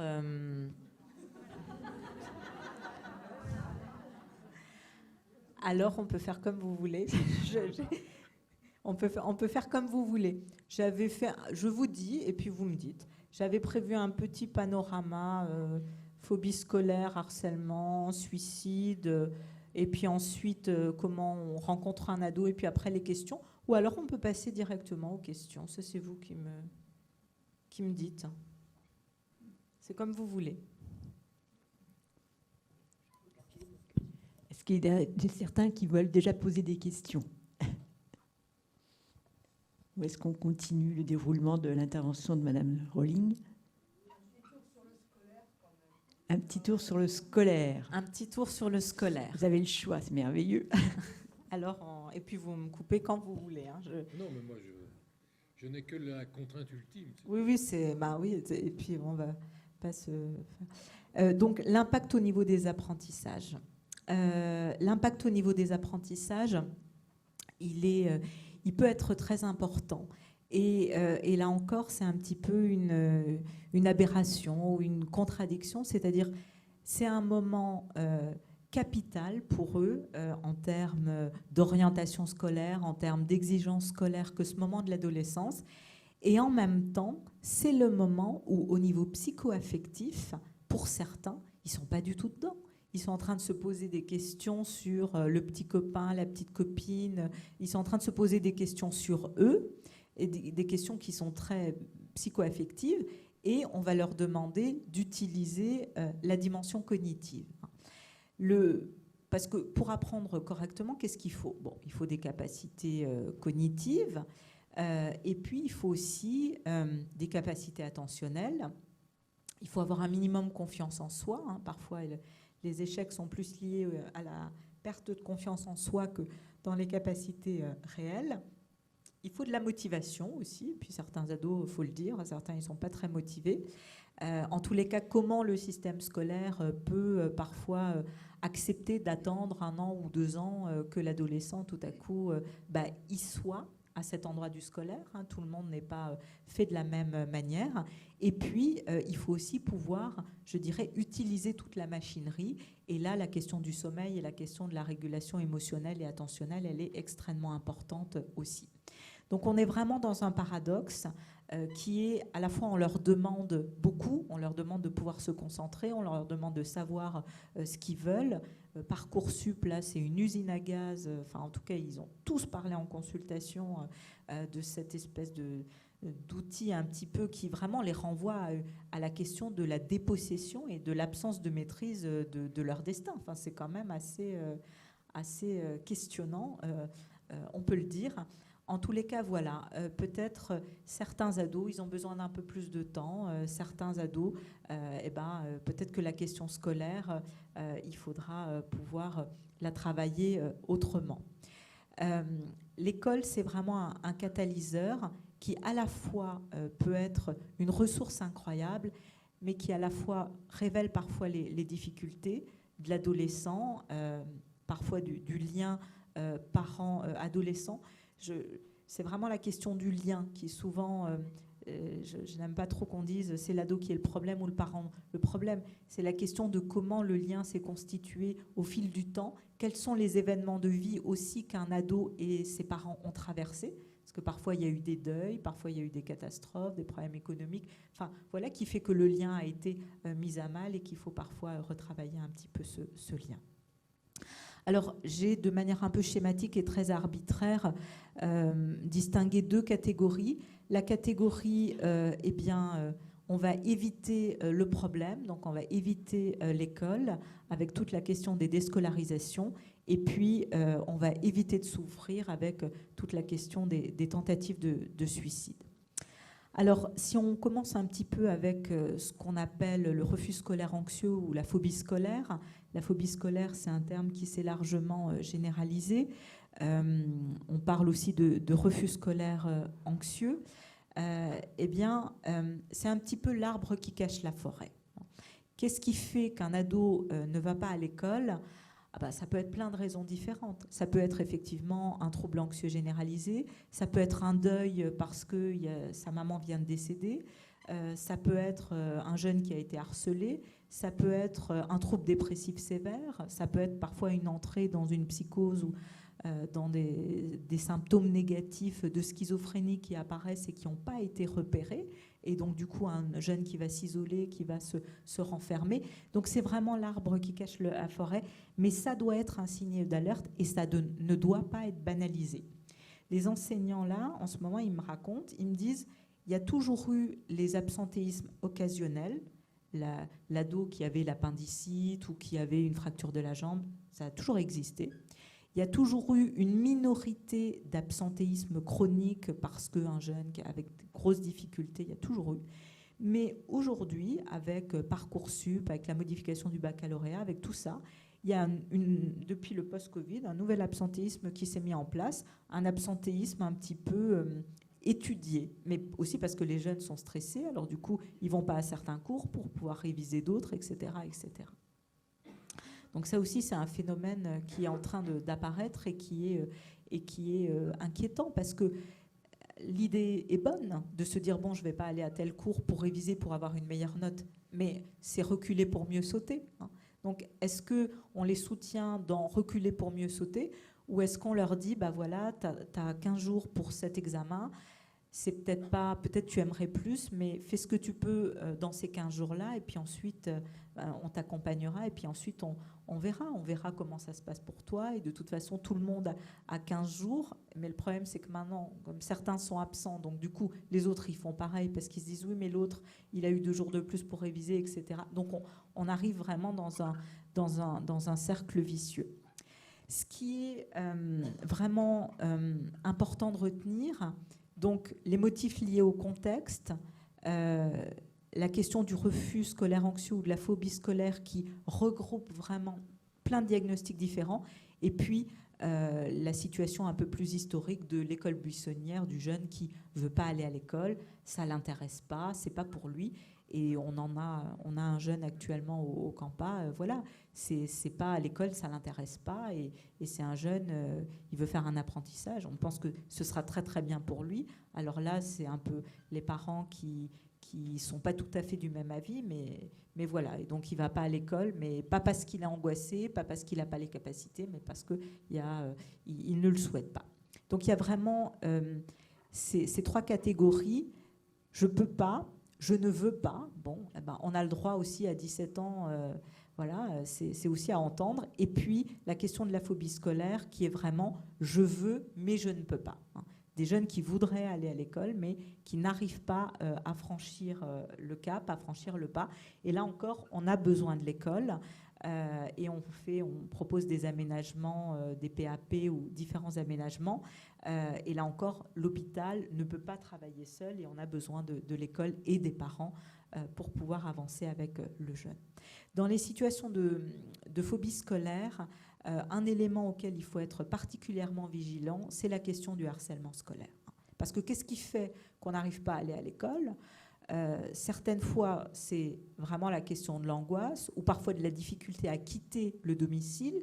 Quand il y a des violences conjugales, ben non, on préfère rester à la maison pour surveiller ce qui se passe. Ou des fois, c'est on n'arrive pas à aller à l'école. C'est l'école le problème. C'est pas toujours l'école le problème, mais des fois, c'est l'école le problème. Et ben, souvent, la question du harcèlement scolaire est l'un des éléments. Le harcèlement qui donc est une violence répétée, volontaire sur une personne qui est en position de faiblesse avec cette intention de nuire. Alors le harcèlement, ça a toujours existé, il y a toujours eu des enfants qui étaient tête de turc. Mais quand même, ces dernières années, ça a vraiment pris une autre dimension, et ça a pris une autre dimension notamment avec ce qu'on appelle le cyberharcèlement. Et le cyberharcèlement, c'est vraiment une catastrophe. C'est une catastrophe parce qu'il y a toute cette dimension sexualisée, les sextings, les photos sexuelles qui sont demandées aux victimes, d'abord quand ils sont en couple et puis ensuite quand ils sont plus en couple, ils les mettent sur Internet. Et surtout, il y a 3 éléments. D'abord, la perte de contrôle, parce que quand vous faites... Enfin, si maintenant il y a quelqu'un qui m'agresse, je peux répondre. Donc je peux, mais si on m'agresse sur Internet ou si on... Comment vous voulez... Donc déjà, il y a la perte de contrôle. Il y a le phénomène d'amplification, c'est que c'est multiplié par 10. Et puis, il y a la question de la trace. Si vous vous faites insulter et qu'il y a 3 camarades autour, peut-être que dans une semaine, ce sera oublié. Sur Internet, ça reste. Et là, moi, je suis je trouve que les politiques et Google et compagnie il y a quelque chose qui doit être fait à ce niveau-là, au-delà du travail avec les psys, avec les parents, avec l'école. Enfin, je veux dire, une fois que c'est sur Internet, c'est pas les parents qui vont pouvoir enlever le contenu du contenu qui est posé sur Internet. Et puis, il y a toujours 3 conditions pour qu'il y ait du harcèlement. L'incompréhension de la victime, c'est-à-dire au départ, les ados qui se font harceler, ils ne comprennent pas ce qui se passe. Ils sont un peu dans un état un peu scotché. L'isolement de la victime par rapport aux autres élèves. La cécité des adultes, le fait qu'il n'y ait pas que les adultes n'aient pas forcément vu. Et puis, la réponse aussi de la personne qui est harcelée. Et souvent, on leur dit aux jeunes, mais tu as aussi un pouvoir en toi de répondre et de pouvoir réagir. Et ça, des fois, les personnes qui sont harcelées, elles ont complètement oublié que si tu choisis... Alors, on les aide, on les accompagne. Des fois, on fait des jeux de rôle avec les soignants en disant, voilà, moi, je suis ton harceleur, qu'est-ce que tu répondrais? Et puis, on les coach presque, aussi pour les aider à gagner en confiance en eux. Mais en tous les cas, les jeunes harcelés ont aussi un pouvoir en eux. Donc c'est pas une conférence sur les harcèlements, mais il y a un certain nombre de dispositifs qui existent. Et vraiment, un enfant qui révèle des faits de harcèlement, c'est pas facile. C'est assez honteux de dire oui, on se moque de moi, c'est pas facile. Donc le premier élément, déjà vraiment le féliciter. Bien sûr, réaliser un cordon de sécurité, impliquer l'école, puis des fois même l'équipe du Campa appelle l'infirmière scolaire. Enfin voilà, des fois on est obligé d'y aller un petit peu fort. Et puis surtout redonner à l'enfant les clés pour se protéger. Parce que si ça s'est passé une fois, c'est que peut-être il y a un fonctionnement qui fait que c'est les dynamiques de groupe. Dans le milieu professionnel, c'est pareil. On va toujours demander à la même, est-ce que tu peux rester plus tard, est-ce que tu peux remplacer, etc. Certains, on leur demande jamais. Donc l'être humain est un animal social de haut vol. Donc voilà, donc l'idée, c'est vraiment de pouvoir l'aider à se protéger. Alors, l'adolescence, on l'a dit, c'est une période de vulnérabilité et avec un certain nombre d'angoisses qui peuvent être présentes, notamment un certain nombre d'angoisses et pour certains jeunes, une difficulté à pouvoir entreapercevoir une quelconque solution par rapport à leur situation et un certain nombre de jeunes qui vont passer à l'acte. Alors, par rapport aux tentatives de suicide, pendant des années, j'étais aux urgences pédopsychiatriques. Et ce que je dis toujours aux parents, la majorité des jeunes que j'ai vus après une tentative de suicide, C'était pas un désir de mourir, c'était un désir de faire taire une souffrance devenue insupportable. Et en dehors des situations de mélancolie, de dépression sévère, mais voilà, vraiment liées à l'état dépressif, la majorité voulait faire taire ce moment de souffrance extrêmement important. Et ça, c'est important de l'avoir en tête, que c'est un moment qui généralement finit par passer. La question, c'est de pouvoir, en tant qu'adulte, repérer ce moment-là. Alors, par rapport au risque suicidaire, il y a toute une littérature avec des facteurs de risque, des facteurs protecteurs, le fait d'avoir des antécédents personnels de tentatives de suicide ou familiaux, c'est des facteurs supplémentaires. Le harcèlement scolaire, les situations de deuil sont très à risque, les antécédents de trauma, et puis des facteurs protecteurs, la qualité de l'entourage, l'insertion scolaire, l'environnement, etc. C'est toujours, il n'y a jamais une seule raison qui conduit à un passage à l'acte suicidaire, et c'est toujours des trajectoires ou une somme d'événements.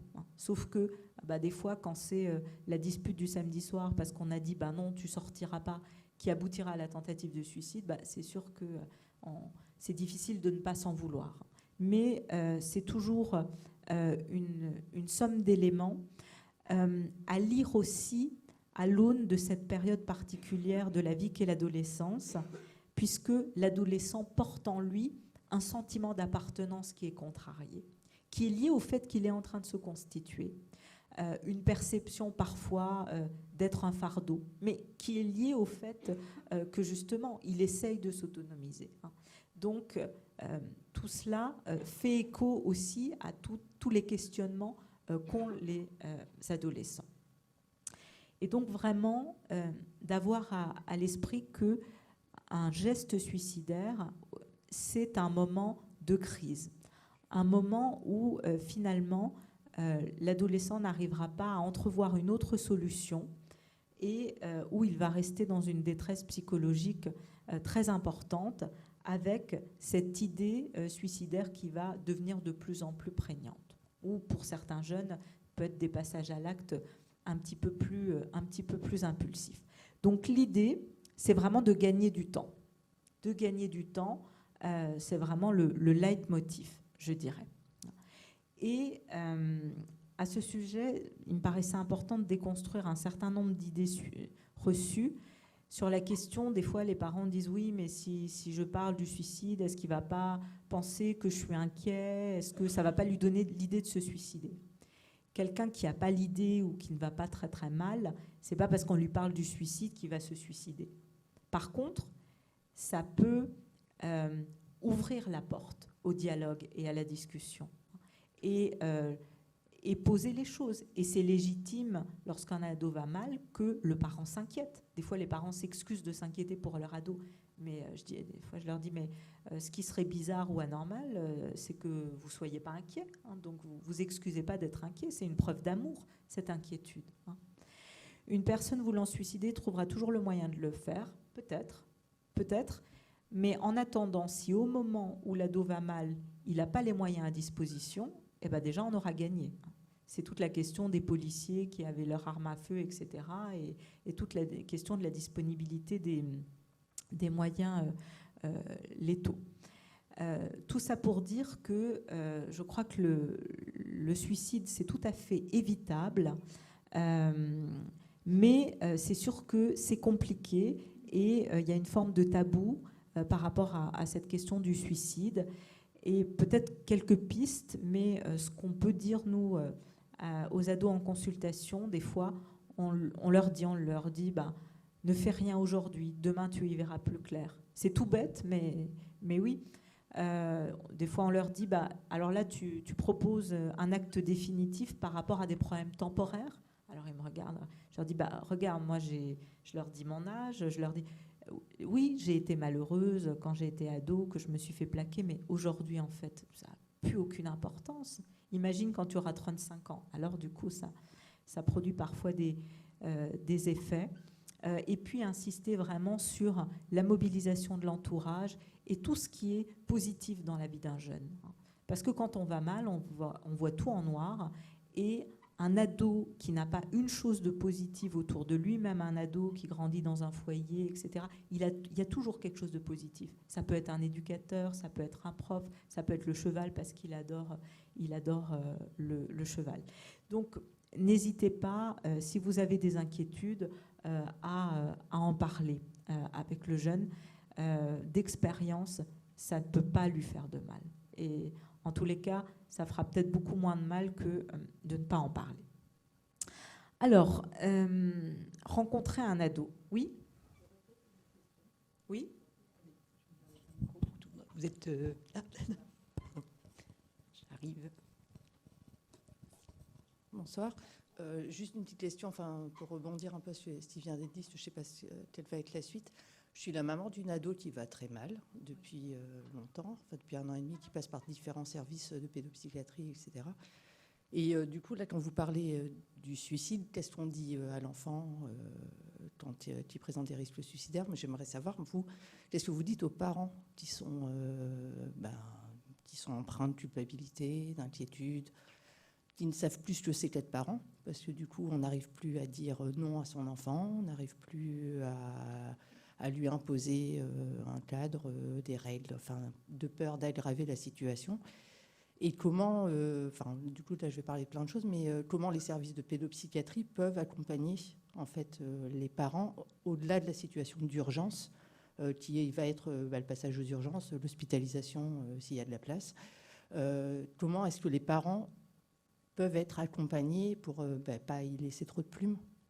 Oui, c'est des questions extrêmement importantes, hein, et c'est la question aussi peut-être ce que vous dépliez effectivement d'une situation qui s'est progressivement verrouillée ou figée, effectivement dans des passages à l'acte, ou alors quand il y a des idées suicidaires très présentes sur un temps important. C'est normal que les parents s'inquiètent. C'est normal. Et comment ne pas s'inquiéter? Et c'est peut-être aussi la question de la confiance, hein, et de pouvoir avoir des temps entre les parents et l'adolescent pour rétablir cette... Oui, mais ces temps-là, ils existent, ou pas en fonction des familles, j'en sais rien, mais ils ont besoin aussi d'être médiatisés, ces temps. Mais oui, justement, oui, c'est ça. Que je dis. Pardon, c'est ce que je dis, oui, en consultation, justement pour restaurer de la confiance. Parce que c'est normal que les parents s'inquiètent, ce serait anormal de ne pas s'inquiéter.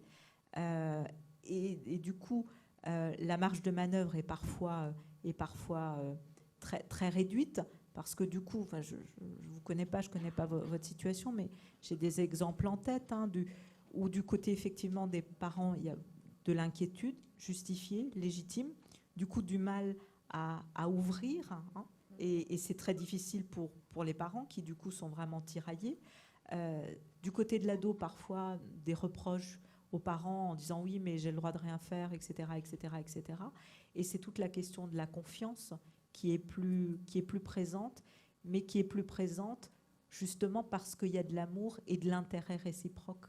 Et pour moi, c'est comme ça qu'on travaille dans les consultations avec les ados et avec les parents. C'est justement que cette inquiétude qui vous mine et qui mine la relation, mais qui en même temps est la base, puisqu'elle signe le fait qu'il y a de l'amour avec votre enfant, et que du coup, on va pouvoir travailler ensemble.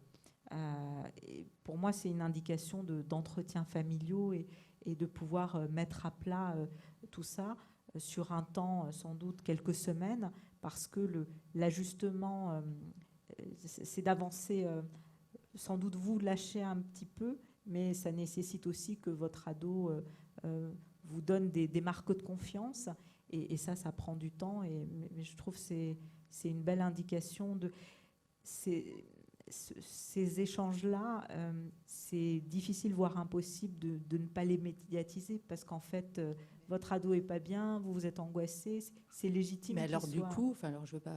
Pourquoi c'est aussi peu, voire pas du tout, dans certains services proposés en fait? C'est la question. Enfin, moi, je suis la première à demander à ce qu'il y ait des consultations médiatisées, qu'on soit reçu, qu'on soit thérapie familiale ou pas, j'en sais rien, mais en tout cas, qu'il y ait des instances et des moments d'échange, d'écoute, etc. Et à ma connaissance, dans le service actuel où elle est, oui, il y a, mais c'est arrivé au bout d'1 an et demi d'errance médicale, enfin d'errance de service, quoi. Voilà, j'arrête. Il y a peut-être d'autres questions ?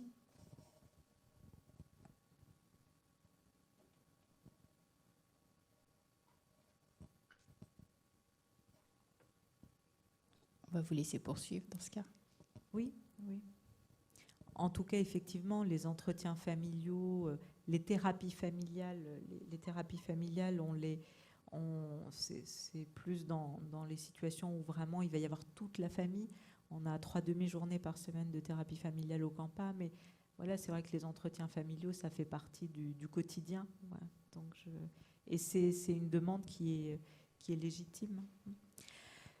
Alors, donc, la question de rencontrer un adolescent,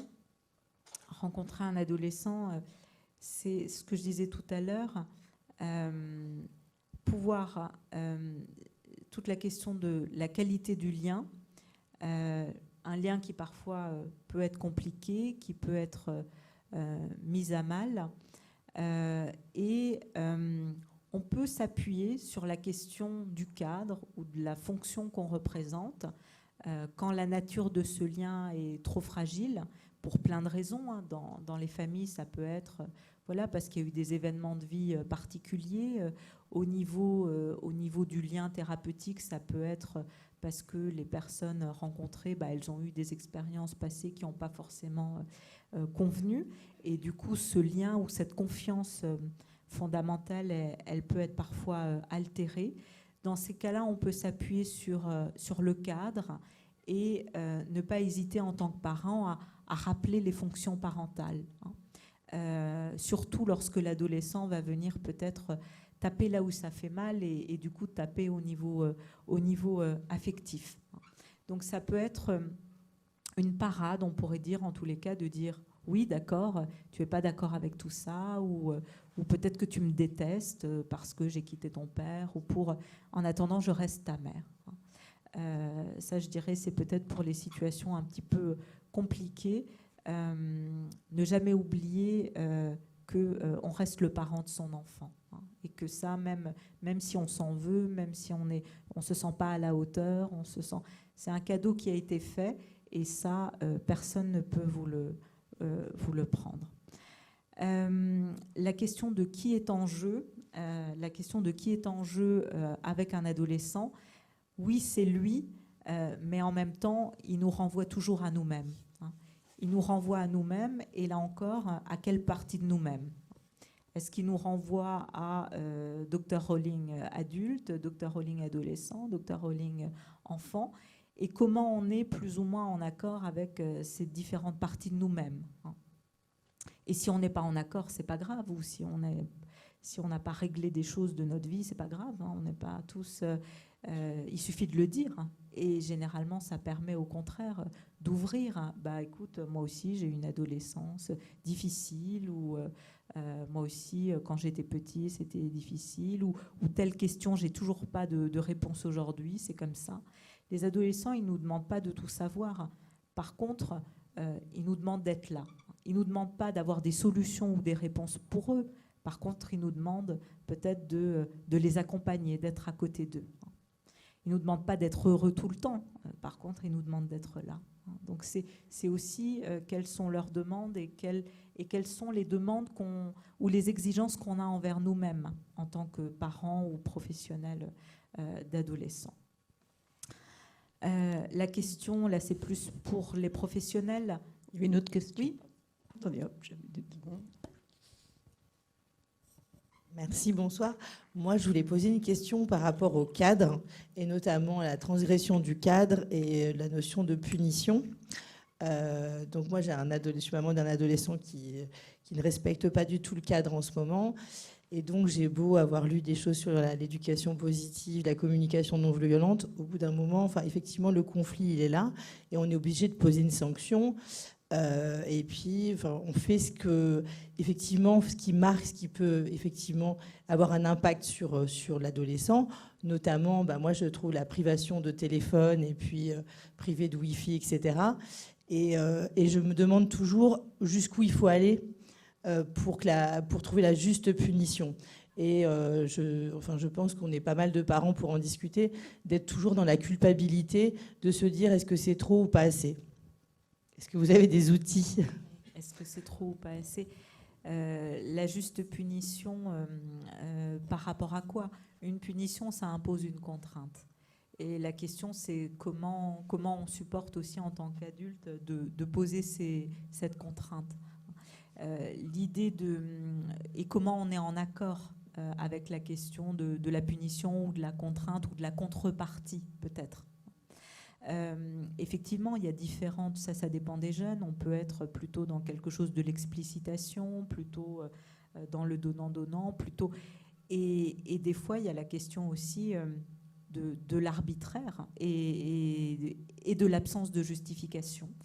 Et peut-être, je suis de plus en plus surprise, mais là aussi, ça évolue en fonction des époques et des modes.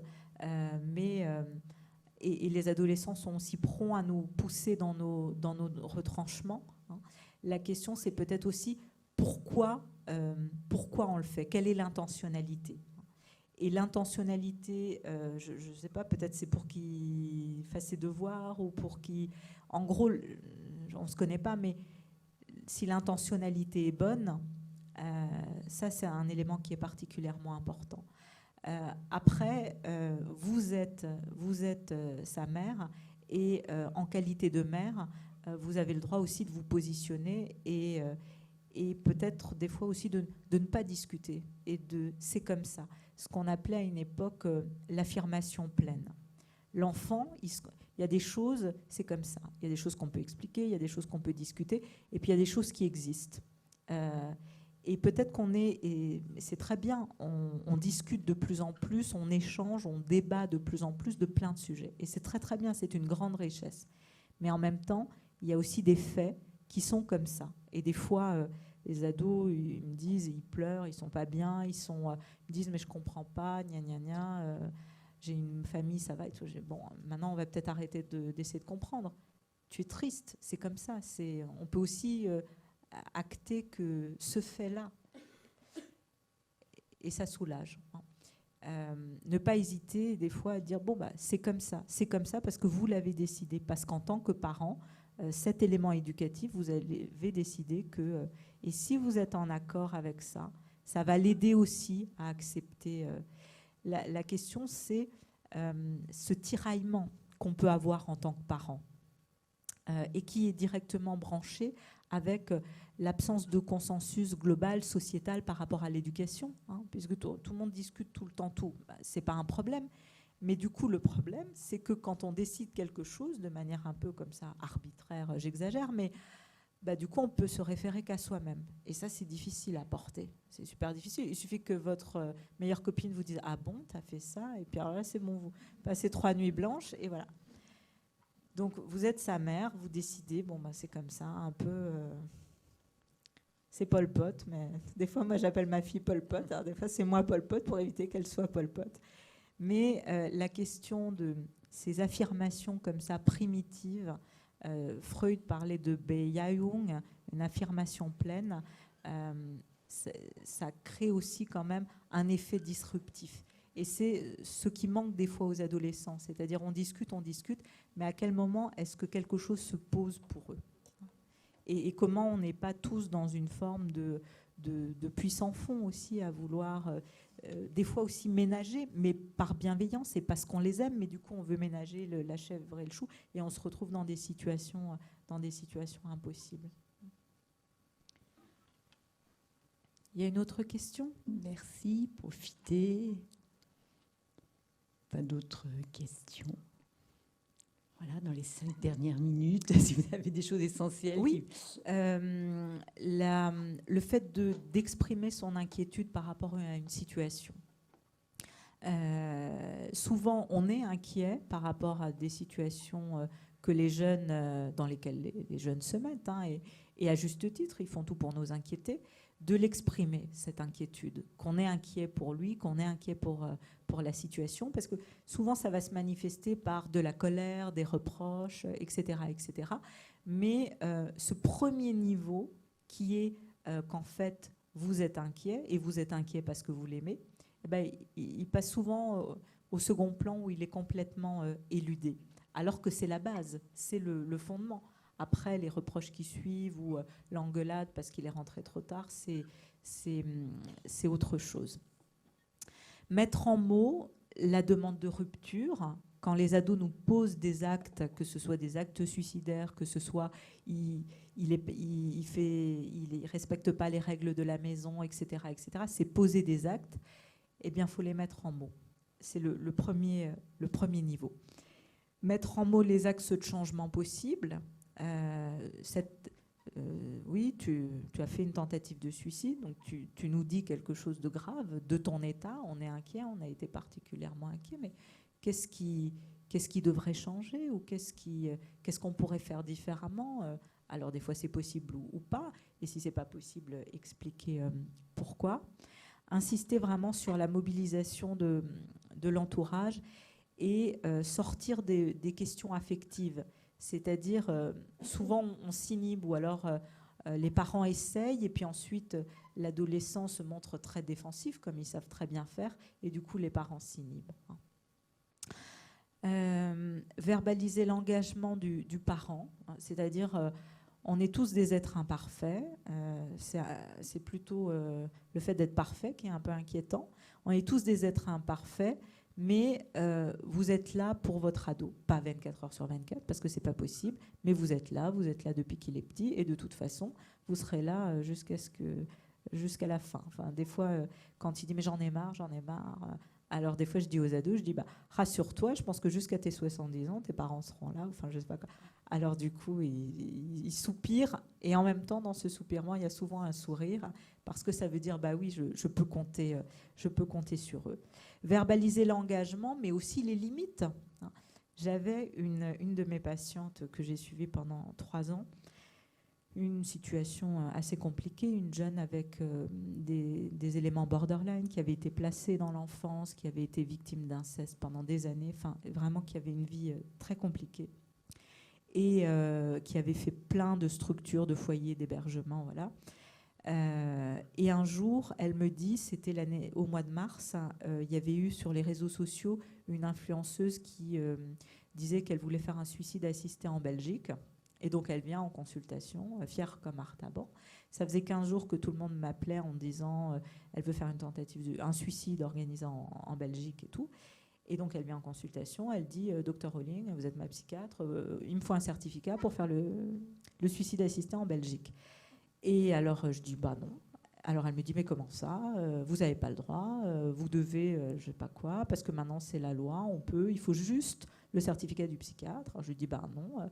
Toi, c'est ton droit peut-être de demander, ok, mais moi, c'est mon droit de te dire non, parce que quand j'ai prêté serment d'Hippocrate, j'ai pas signé pour ça, donc c'est non.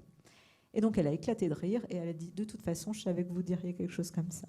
Et puis après, on est passé à autre chose. Donc, mes limites, y compris mes limites éthiques, elle les connaissait très bien. Donc, ils essayent. Et c'est pas grave, vous avez des limites comme tout le monde. L'impossible, vous n'avez pas de baguette magique et vous n'avez pas toutes les solutions, mais vous êtes là pour eux. Quand vraiment, effectivement, la situation se cristallise ou quand parfois on est dans l'incompréhension pour une raison ou pour une autre, ne pas hésiter à faire appel à un tiers. On est de plus en plus dans des systèmes familiaux où les liens sont très exclusifs et très unilatéraux. Et ne pas hésiter à demander aux grands-parents, à mettre un peu d'air, à mettre ce qu'on appelle des aérateurs de la relation. Parce que même les personnes qu'on aime le plus ou qui sont le plus importants, au bout d'un moment, relationnellement, ça peut devenir compliqué. Donc ne pas hésiter à faire appel à un tiers. Et je vais peut-être m'arrêter là, comme ça on peut discuter un petit peu. Merci beaucoup. Donc voilà, je pense qu'on va terminer là la conférence. Si vous avez des questions à poser au Dr Rowling, dans ce cas-là, vous allez vers elle et on prendra quelques minutes effectivement pour les échanges plus personnels. Bonne fin de soirée à tous. Un grand merci pour votre intervention.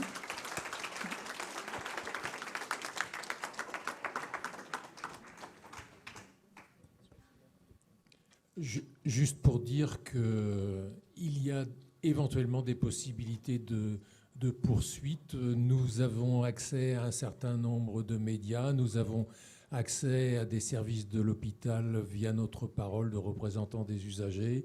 On peut organiser d'autres choses. Avec le Dr Rowling, il faudrait un séminaire de plusieurs jours. Mais donc, vous avez vu là les contraintes externes. Mais s'il y a des besoins, on peut y réfléchir autrement. Voilà, merci. Je vais rajouter encore une chose. Donc la conférence a été enregistrée, donc vous pouvez la retrouver éventuellement sur le site internet de l'Espace Mendès France d'ici 8 jours à peu près.